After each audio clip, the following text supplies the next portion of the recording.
When I find myself in times of trouble, Mother Mary comes to me, speaking words of wisdom, let it be.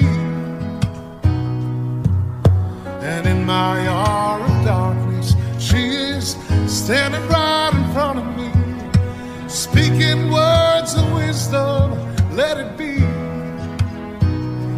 Let it be.